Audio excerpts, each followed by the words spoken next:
बोला बोला पशुपतिनाथ की Sachin ji sound Harkama DJ master Sanjeev ji का मोबाइल नंबर है 99313116 सिंगिंग बाय धर्मेंद्र निर्मलिया।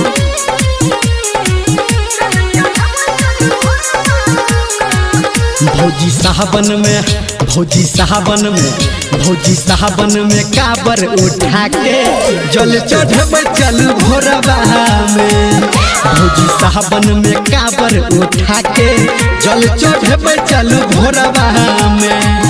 चलू दर्शन बाबा के करबई, चलू दर्शन भोला के करबई, आई सूरज के ई जोरबा में। भौजी साहबन में काबर उठा के जल चढ़ब चल भोरबा में।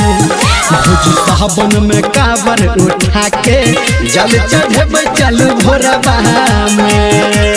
Sachin ji sound Harkama DJ master Sanjeev Kumar DJ Ranjan मां गायत्री रिकॉर्डिंग स्टूडियो।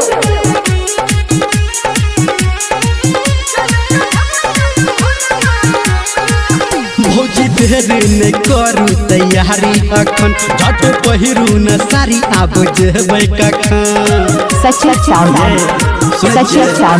भौजी देर ने करू तैयारी अखन, झट पहिरू न सारी आब जेबै कखन।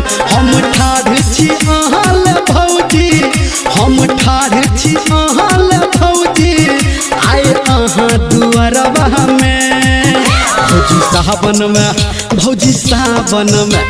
साहबन में काबर उठा के जल चढ़ब चल भोरबा में। भौजी साहबन में काबर उठा के जल चढ़ब चल भोरबा में। Mixing master Raju Kumar सुग्गापट्टी।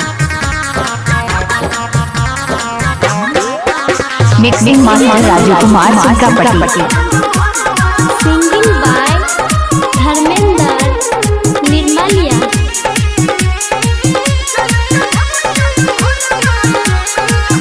भोला बाबा के महिमा छै सबसे महान, हम जानै छी दुनिया जहान। इलाका वाला किसी का भी भोला बाबा के महिमा छै सबसे महान, हम जानै छी दुनिया जहान।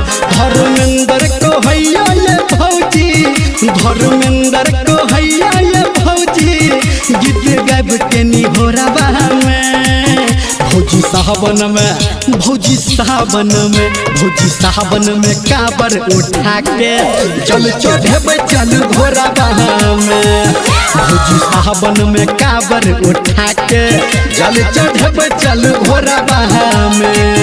चलू दर्शन बाबा के करबई, चलू दर्शन भोला के करबई, आई सूरज के ई जोरबा में। भौजी साहबन